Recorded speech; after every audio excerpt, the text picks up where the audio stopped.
Hello, Year 12, and welcome to our first lesson on the arguments for the existence of God.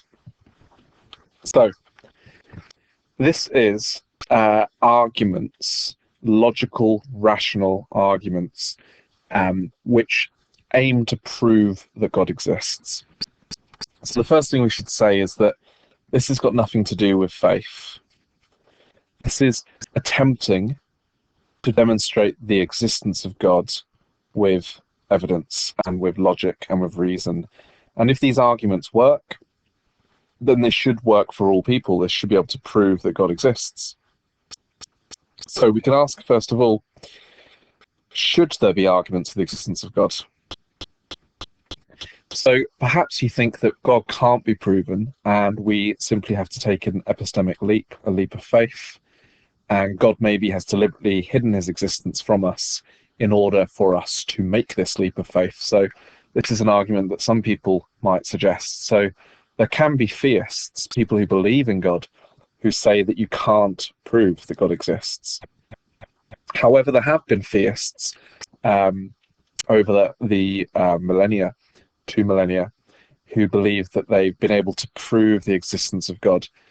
And there are 3 arguments that we'll be looking at in this unit. So in this video, we'll just be looking at the teleological argument for the existence of God. So before we do that, we need to discuss the 2 different kinds of arguments.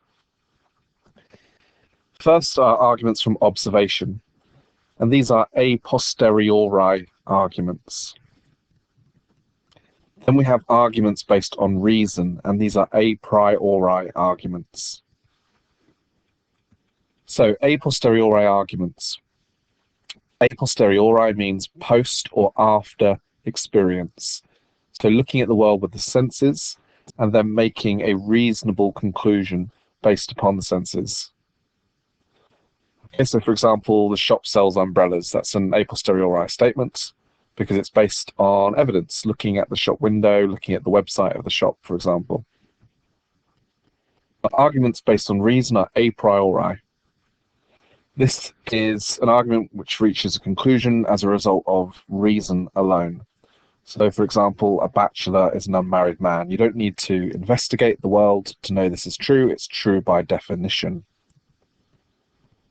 Okay, so there are 2 arguments we'll be looking at which are a posteriori.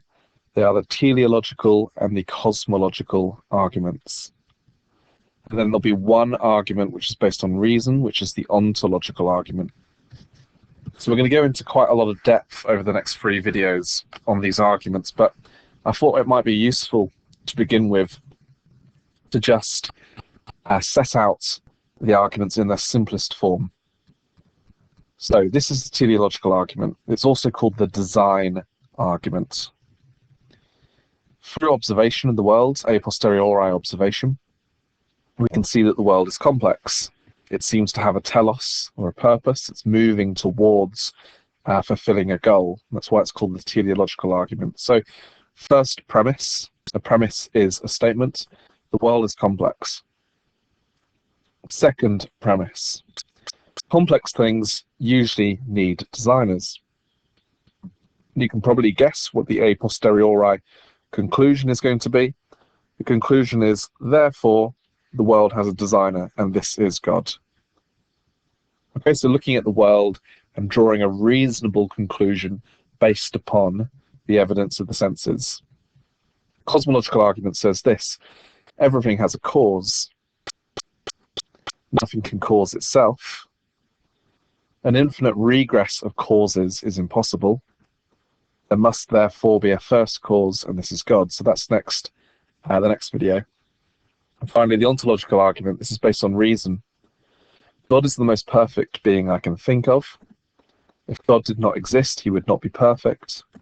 Therefore, by definition, God, as the most perfect being I can think of, must exist.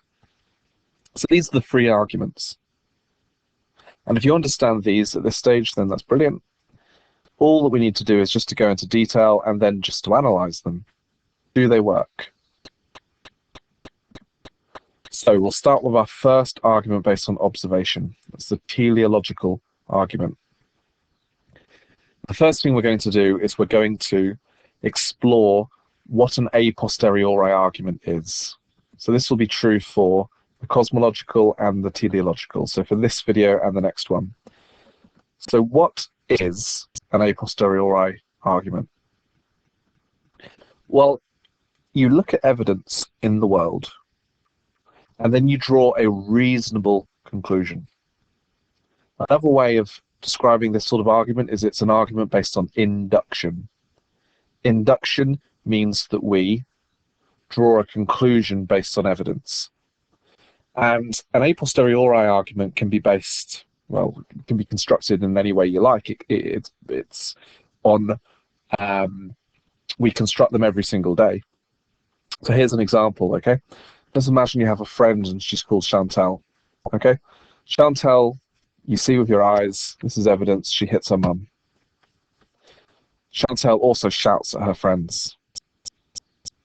What's the a posteriori conclusion we can draw from the evidence? What is Chantal like? Well, we might say Chantal is a bad person. And you could say that this is a good argument. Look, you've got two pieces of evidence and then a conclusion. Now, we came to this conclusion after or post looking at evidence. So, for example, she hits her mum, she shouts at her friends. A posteriori, and we do this all the time. Okay, my alarm has just gone off. It's still dark outside. Conclusion, it's the morning. So this is what we do all the time, all the time. So it's an argument that draws conclusion based on observation through experience. Now, you might want to pause the video and try and come up with your own if you want to. Okay, so I'll think of another one now off the top of my head. Okay, it's cold outside. There it is, December. A conclusion, it's probably best to bring a coat. Okay, that might not be a particularly good one, but this is the nature of these arguments, okay? So, a posteriori, evidence is gathered from the senses, and then a conclusion is made. So, an a posteriori argument is one where the conclusion is drawn after or post a series of statements. Chantal hits her mum, Chantal shouts at her friends, therefore Chantal is a bad person. Now, you may want to pause the video now and say, can we see any problems with an a posteriori inductive argument?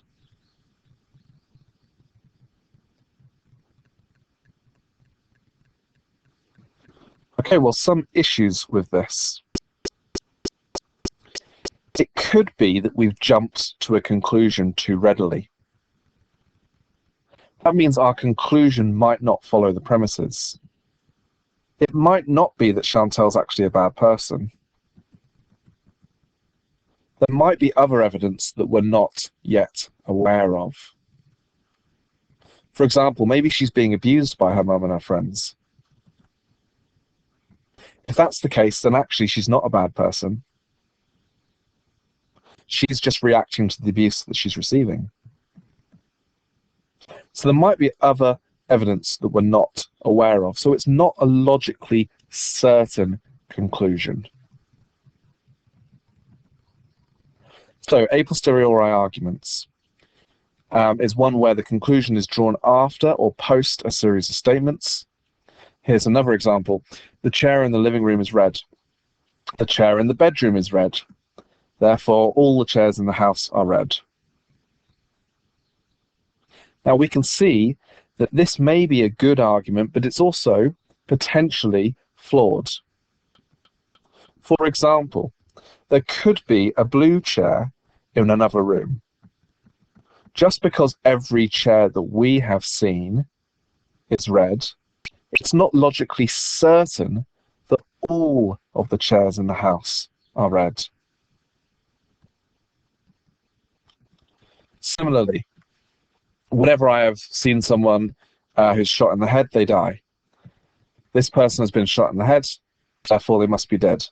Well, that only works based upon my experience. It could be that there are hundreds of people who get shot in the head who don't die, which means the conclusion, therefore this person must be dead, isn't a logically certain one. So inductive arguments are good, but they're also potentially flawed. Here's another bad a posteriori argument that existed for thousands of years.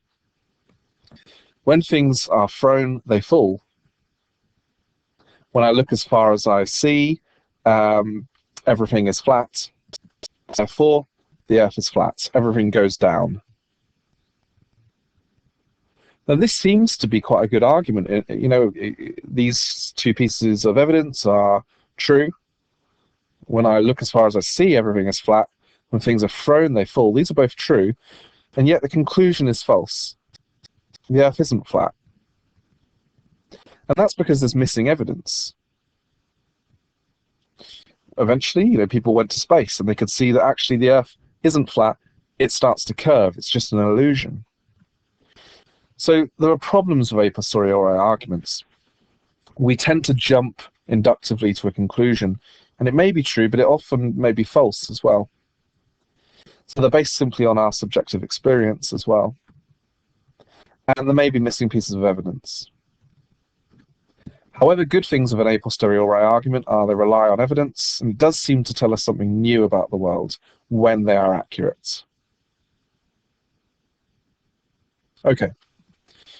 So, a posteriori argument is one where the conclusion is drawn after. This is the design or the teleological argument. Here's the evidence. Complex things require designers. You look at your phone. It's complex, it didn't come out of nowhere, it requires a designer. The universe is just as complex as a phone or a watch, if not more complex. Therefore, if a phone or a watch needs a designer, then the universe definitely needs a designer. And this designer is God. Now, can we see any problems with this argument? Well, lots of philosophers have said that this is a good argument, and lots of philosophers have said that this is a really bad argument. It could be that there's missing evidence, such as evolution. It could be that the world isn't that complex. It could be that even if it does demonstrate God exists, what kind of God has been demonstrated? So this is called a teleological argument. And we know this word from Aristotle. Telos means end or the goal of something. And the idea here is that the world is complex and it seems to be designed with a goal, with a purpose. Complex things usually are complex for a reason. For example, a phone is complex, and it's complex because it has a goal or a telos, which is all of the functions that a phone has. The world similarly seems to be complex, and therefore it seems to be goal-oriented. So a teleological argument, look at the world around us and observe order and beauty and purpose and design. So, a designer chooses to design something and make it complex and intricate and detailed because it has a purpose. For example, technology. And the argument here is to extend this principle to the world. If there are complex designs that we create that seem to have a purpose, how much more complex is the universe?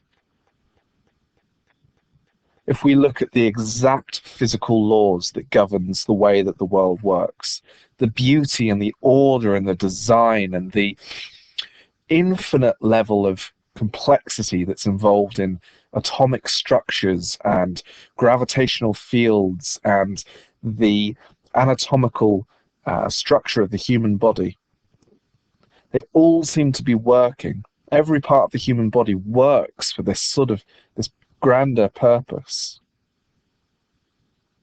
And the idea here is that, well, there must be, therefore, a God who has designed it. So this is the teleological or the design argument in its simplest form. First premise. Premise is just a statement. Complicated things need designers. Again, we may choose to disagree with this. We might say there's lots of complicated things that don't have a designer. But anyway, this is the first premise. Second premise, the universe is complicated. Again, we could disagree with this. And therefore, it must have a designer, and this designer can only be God. The only possible explanation for this design and this designer must be a God. So telos equals end goal or purpose. The universe is complex and seems to be aiming to achieve a purpose. The universe is complex. Complex things need designers. Therefore, the universe has a designer, and this is God. So, here are some possible criticisms. Straight away, I mean, we're going to be looking at this throughout the lesson, but even just to begin, we can start thinking of some possible criticisms. Now, it seems complicated to us, but maybe the world isn't complicated, so that's one criticism. Is the world well designed? Well, what about things that go wrong all the time? People who wear glasses, you'll know that your eyes often, well, don't work properly. If God was such a great designer, why didn't he design our bodies to be a bit better, to not get cancer, for example? We could question the conclusion. What kind of God is the argument shown in the first place? Well, it may be a limited God because the world isn't that well designed. Or it might be that it's a God who's designed the world, but this doesn't necessarily have to be a Christian God or a God that's all-powerful or all-loving. So this would be the opening paragraph then. An a posteriori argument is an argument where observation is taken and then a conclusion is drawn. For example, complex things need designers. The world is complex, therefore the world needs a designer. This is known as a teleological argument. Looking at the world through observation and attempting to draw a conclusion is known as natural theology. One strength of an a posteriori argument is that they are based on evidence and are therefore scientific to an extent. One weakness is there may be missing evidence that we are not aware of that could change the nature of the conclusion that is drawn. Now we have two forms of teleological, and one is called qua purpose and one is qua regularity. Qua just means via. And qua purpose tends to be older arguments, so arguments by philosophers such as Thomas Aquinas. They suggest that there's a purpose or a telos behind the universe. So why is such a complicated object as the human brain developed? It must be for some sort of a purpose or a goal. So here we have William Paley and Thomas Aquinas. And these arguments really fell out of favour in the 1800s because of the theory of evolution. And Darwin's theory of evolution seems to demonstrate that there is no purpose to the world, no purpose to biological structures at least. They are there simply as a result of natural selection. So qua regularity arguments have become more popular. Qua regularity arguments suggest that, well, maybe biological structures don't have a wider purpose, but what about evolution itself? What about the pattern behind the world? What about the fact that we are just the right distance from the sun, or the fact that gravity is just the right strength, or the fact that atoms themselves exist? There seems to be regularity in the universe, which is complex and would suggest that there must be a designer God. So the main thinkers here are Tennant and Swinburne. So let's go back to the first forms of teleological argument. Well, the very first go way back into ancient Greece, but the first ones that we will look at really come from Thomas Aquinas. Aquinas was a priest and a theologian and a scholastic philosopher. Scholasticism is the term given to a school of medieval thought that used traditional classical logic to attempt to defend Christian ideas. So Aquinas believed in God through faith, and that's through revealed theology. And he has 4 tiers of law: revealed law. However, Aquinas thought you could also prove the existence of God. And he thought you could do this through a number of different arguments. Now, he was heavily influenced by Aristotle and the idea of the 4 causes. And from this, he develops his 5 ways. In his book, The Summa Theologica, there are 5 ways to prove the existence of God. And these are all based on observation. And 2 of the ways we will be looking at. So one of the ways is really the cosmological argument, and one is the teleological argument. And in fact, the first 3 ways are cosmological, so we can ignore those for now. But his 5th way is a teleological argument. So Aquinas asks us to imagine, if you see an arrow flying through the air, what can you infer from this? Well, Aquinas says you can infer that if something is moving, then it's moving towards something else. It has a goal, it has a target, it has an aim, it has a telos. Similarly, it can't affirm itself. So all things seem to be moving towards a goal, towards a final cause in Aristotle's language. So there must have been an archer who's fired it. And it also seems to be aiming towards something, a target. But the same is true in nature. Everything in nature is moving. And it seems to be that it's moving towards something, because they can't be moving themselves. And similarly, they seem to be moving towards a goal. So there must be somebody who has set these laws in motion, and this is God. So Aquinas was heavily inspired by Aristotle. Aquinas' arguments are very similar to the prime mover argument, which we've looked at already. So just like the prime mover, Aquinas says everything is in motion and aiming to fulfill a goal. There must be something that started this off, something that designed a purpose behind the movement that we see in the universe. So the argument from teleology, this is Aquinas' 5th way. All natural bodies follow laws of conduct. These objects are themselves unintelligent. So an arrow isn't intelligent. The earth actually isn't intelligent. It's just a ball of rock. But it seems to be moving in an intelligent way. Our laws of conduct are characteristic of intelligence. Therefore, there must be an intelligent designer that's designed the laws by which the universe moves. Okay, so Aquinas' argument from teleology, and we have the archer analogy. Now, a more popular form of the design argument comes from William Paley. And William Paley was a Christian who attempted to, much the same as Aquinas, demonstrate the existence of God through arguments.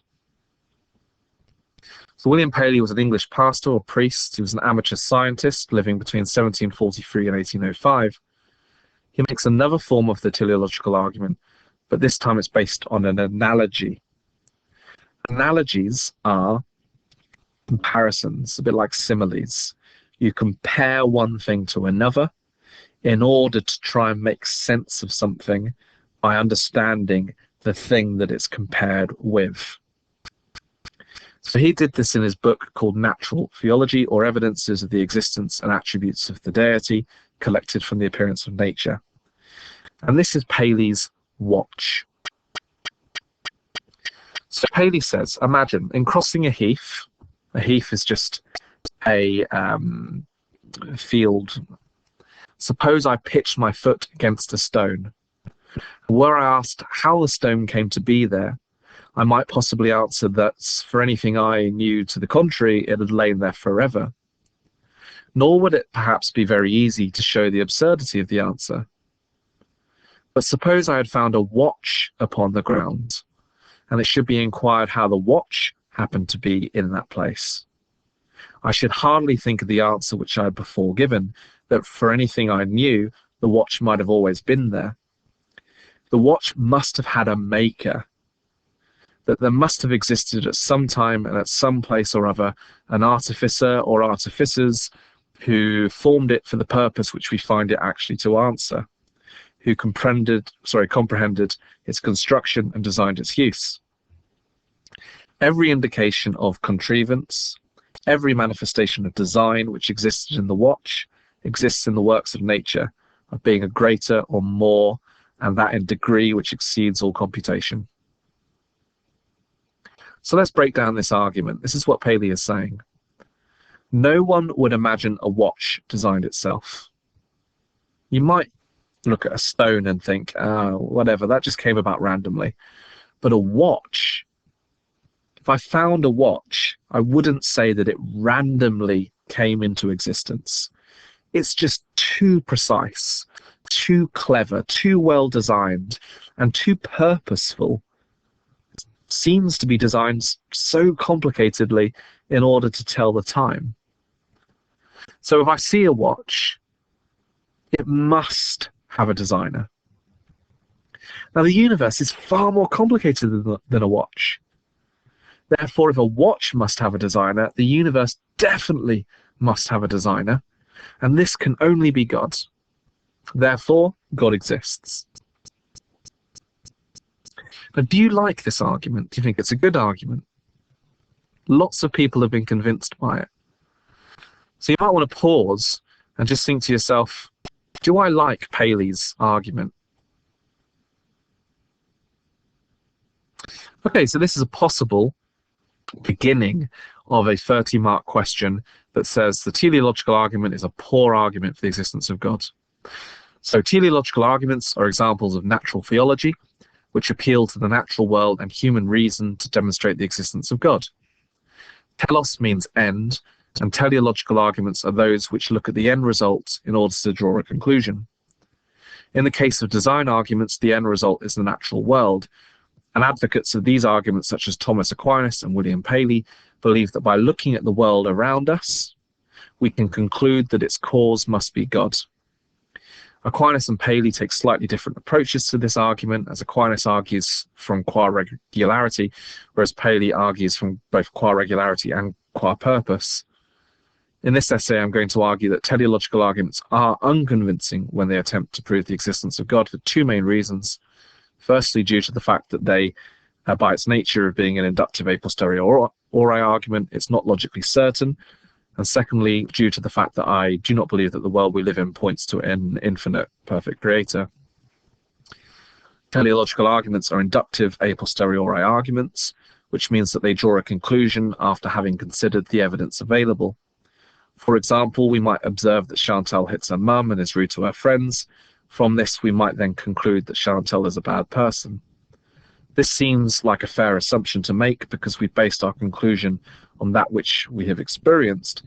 However, this conclusion is not and can never be logically certain because it is possible that there is some evidence missing or a reason for Chantal's behaviour that I am not aware of. Teleological arguments are inductive a posteriori arguments.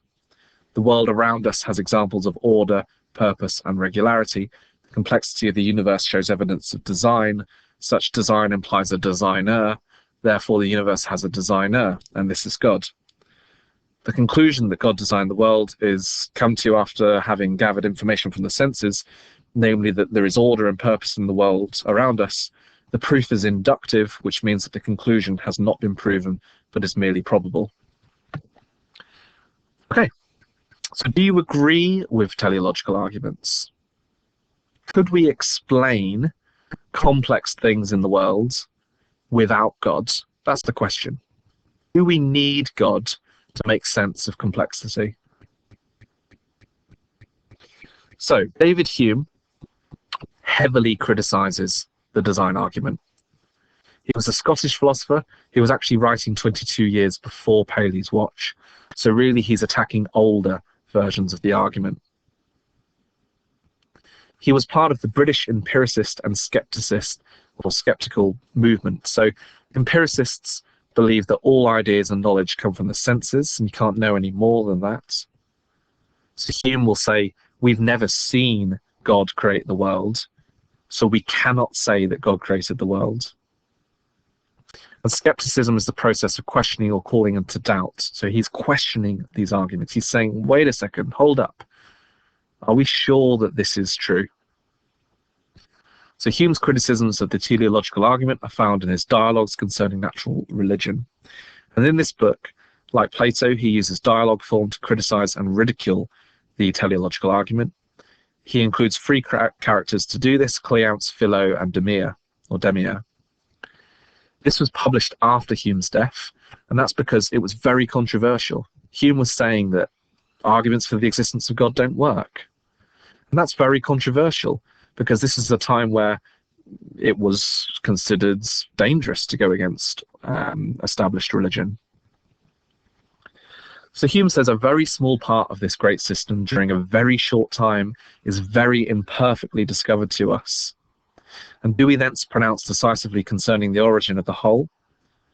So Hume is saying we can't say anything really about the creation or the design of the world because we just don't have enough evidence. Okay, so his first argument is criticizing the analogy, comparing the world to an arrow or comparing the world to a watch. Hume says arguments based on analogy are wrong. This means that the universe can be compared to something else, but he doesn't think you can do this. So I could, for example, compare myself to a dog. I could say we're both mammals, we both drink water, we both like food. I can compare myself as much as I like to a dog, but then I can't draw the same conclusion, can I?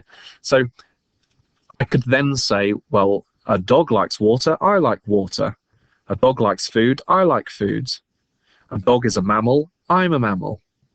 Therefore, I walk on 4 legs. Now, I've drawn that conclusion because a dog walks on 4 legs. But any two things in the universe can't be compared completely. So I can't compare myself with 100% accuracy, otherwise I would be that thing. So Hume says, look, philosophers have compared the universe to a machine, a watch. And they've said that a machine or a watch has a designer, and therefore the universe has a designer. Now, Hume says that this is a problem. We can't compare the universe to anything else. The universe is unique. There is nothing like the universe. We haven't seen any other universes, and so we cannot compare the universe to anything else. His second criticism is this. Hume says, let's pretend the argument works. Let's pretend the design argument works. He says, well, effects usually look like their causes. I'll give you an example. Bob fails his RS exam. What's likely to have been the cause? Bob hasn't worked very hard. Jane fails her driving test. That's the effect. Well, what's the cause likely to be? Well, Jane hasn't worked very hard. Ali fails to get a girlfriend. That's the effect. You could argue, well, he hasn't tried very hard. So these are examples. So Hume is saying that effects usually look like their causes. Not succeeding usually has the cause of not trying very hard, not being successful. So not being successful in your exam, the cause is not being successful in your revision. Not being successful in your test, the cause is not being successful in your driving lessons. Not being successful in love might be not being successful in knowing how to, go about this. So Hume says this: look around the world, contemplate the whole and every part of it. You'll find it to be nothing more than one great machine, subdivided into an infinite number of lesser machines. The effect of a complex man-made machine requires the cause of a designer. The effect of a complex natural machine, therefore, requires the cause of a designer. So a great design necessarily implies greatness in the designer. There is clearly great design in the world, which is like a great machine, therefore there must be a great designer. And Hume says you can't do this. If we look at the effect, this is a mug, the cause is a designer. If we look at engine, the cause is a designer. We look at the universe, the cause is what? A designer? So what kind of designer causes our universe? Now, first of all, there could be many gods. Why should there just be one god? Many people design an engine. So if we're comparing the universe to a machine, then maybe it was created by many designers and many gods. If we're comparing the universe to a watch or a machine is made by many designers who are human and die, so maybe God dies. Possibly they're imperfect and not very good at their job. Now, like causes have like effects. The world is imperfect. Does that mean that God is imperfect?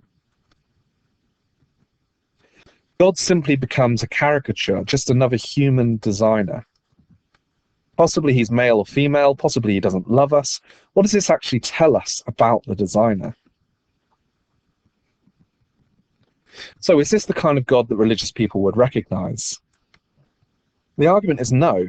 Traditional understandings of God state that he's omnipotent, omnipresent, omniscient, omnibenevolent. But the design argument suggests that God is imperfect. He creates a world of tornadoes and volcanoes and disease and famine and people who need glasses.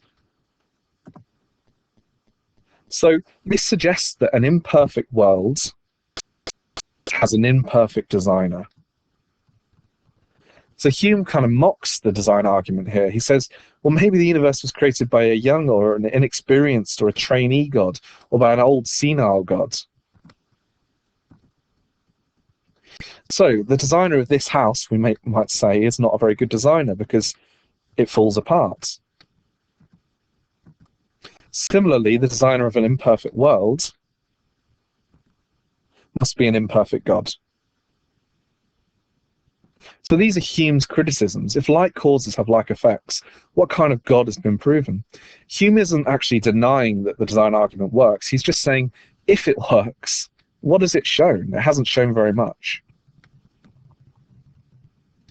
And Hume says, we don't even need to compare the world to a machine. I could compare the world to a vegetable. That could be my analogy. The world is very much like a vegetable. It grows and it develops and it's organic. Well, what creates vegetables? Other vegetables do. Therefore, the earth is more like a vegetable, and therefore God is a vegetable. I mean, that's the conclusion, isn't it? If we compare the world to a vegetable, then arguably, what makes vegetables? Other vegetables. Therefore, what makes the world? A God who is a vegetable. So Hume is just mocking the arguments here. He also says there are problems with the teleological argument. There may be design in the human eye, for example, but why does it go blind then? Why do people need glasses? What does this tell us about the designer? The gallbladder is a completely useless organ in the body. Why would God leave that in there? So, Hume says, worlds have never been created under your eye anyway. He's an empiricist, so he believes you can only draw a conclusion about anything, really, if you have sense experience. And why do we think a machine needs a designer, or a watch needs a designer? Hume says it's not because it's complex, it's because we've seen or we know that it has a designer. We've seen watches being designed. So Hume says, have you ever seen worlds designed? Well, no. So you can't say that it's been designed. So this is an attack on inductive logic. We cannot make the leap from complex things we've made, need designers, to all complex things need designers. Hume says we're not allowed to do that.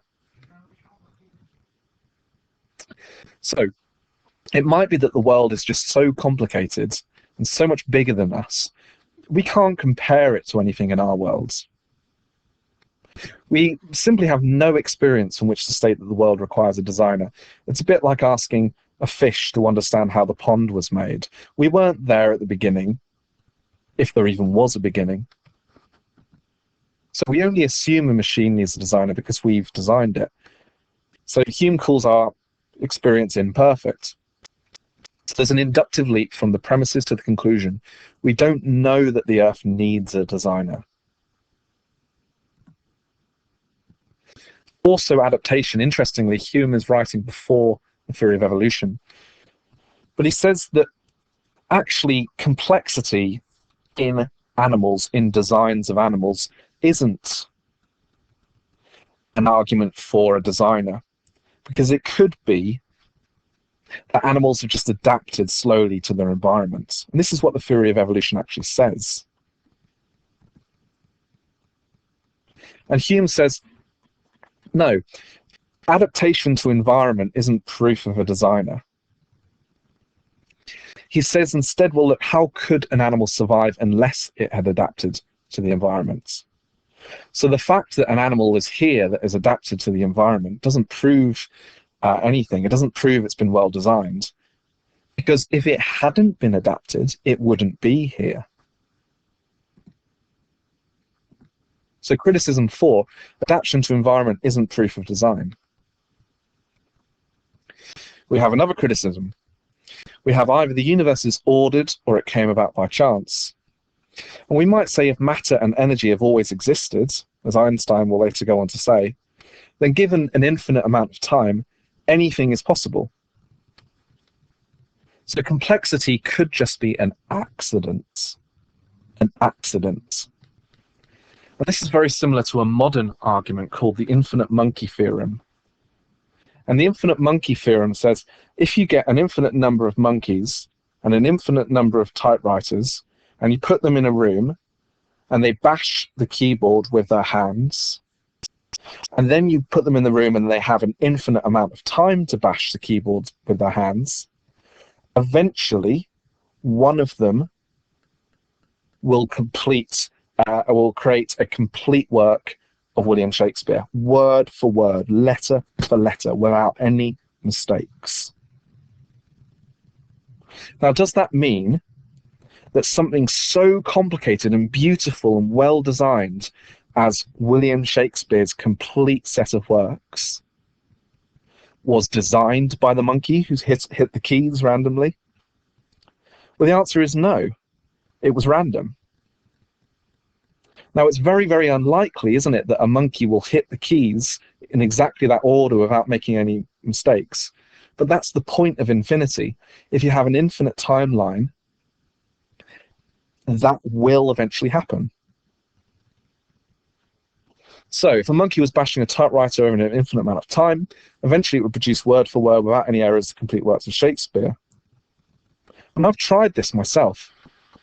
So this is me earlier today, just hitting random keys on the keypad. Now, when I went back to this, I noticed that I'd written hell. Now, did I design that? Did I do that with purpose and intention? That's quite a complicated idea, hell, isn't it? Complicated word, you could argue. But this was the result of complete chance. So similarly, the universe and its complexity could be the result of complete chance. This is a Jackson Pollock painting, but there's a very famous thought experiment that was done, actually, that demonstrates this idea. Let's imagine there was, in fact, an art teacher, and he showed them a painting, and it looked like this. And he asked his students to write a 1,000-word essay explaining the purpose and the design of the painting and what the artist intended. And they all came back with these beautiful essays. They were talking about how the colours mixed to... Oh, apologies.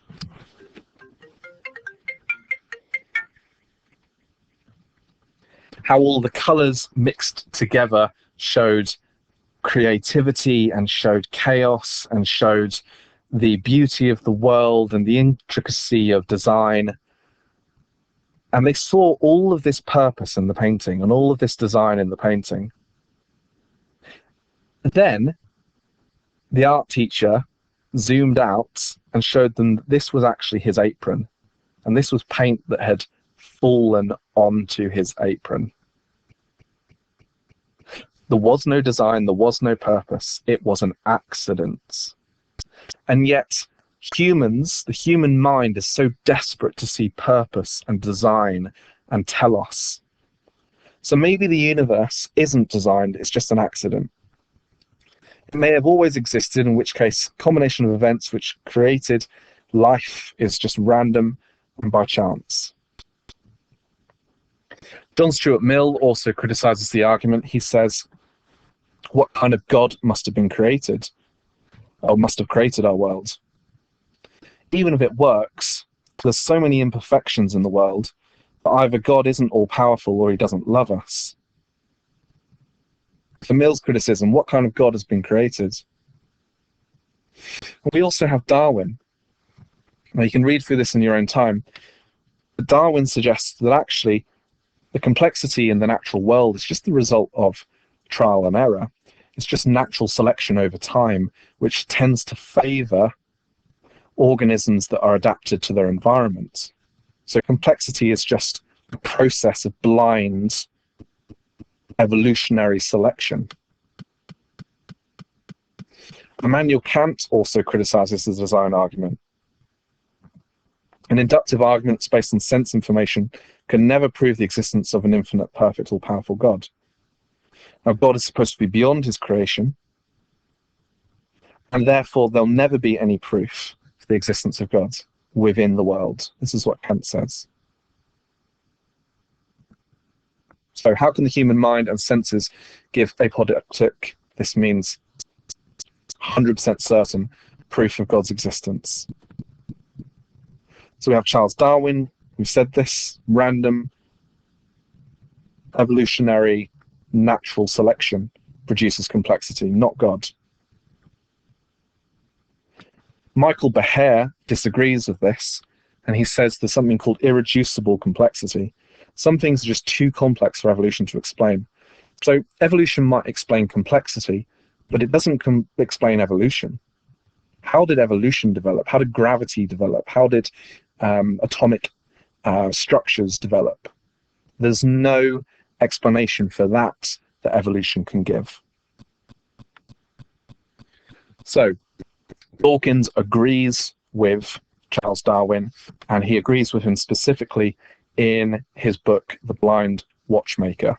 So he says natural selection, the blind unconscious automatic process, which Darwin discovered and which we now know is the explanation for the existence and apparently purposeful form of all life, has no purpose. It has no mind. It does not plan for the future. It has no vision, no foresight, no sight. If it plays the role of a watchmaker, it's a blind watchmaker. So Darwin's criticism: complexity arises from simplicity for a process of evolution through natural selection. Okay, so let's look at some qua-regularity arguments. So you might not want to focus on arguments based on biology and instead focus on physical laws. Why is it that we are just the right distance from the sun, for life to evolve? So they argue that there is so much regularity in the universe. The universe seems to be finely tuned for life.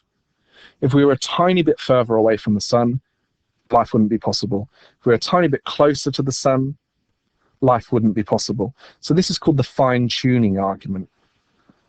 Who created the conditions under which evolution could get started. That must be God. Well, this is known as fine-tuning or the anthropic principle. This is put forward by John Leslie, Richard Swinburne, and Fred Hoyle. Now, we have possible explanations for fine-tuning. It could be that God fine-tuned the world. It could be chance. Or it could be that there are many universes, the multiverse theory, and that there are millions of universes where life wasn't finely tuned. And so ours being finely tuned, life being finely tuned in our universe, is just a case of random chance. So the many worlds hypothesis says there are many worlds, and the odds are one of them will have the conditions necessary for life. So does this pass Occam's razor, the idea that the simplest answer is usually the right one? We could argue, well, who created the many worlds? Then this seems quite complicated. So we have the many worlds explanation. And finally, we have a different form of teleological argument, which is the argument from beauty. So why do we perceive so much beauty in the world? There must be someone who's designed this beauty. Well, there are plenty of arguments against this, so the idea that beauty is socially conditioned or it's evolutionarily advantageous for us. But Tennant and Swinburne put forward these arguments from beauty. Okay, I hope that's been useful. Here is a possible question. I'm going to leave the slides for 3 seconds so you can pause and read it.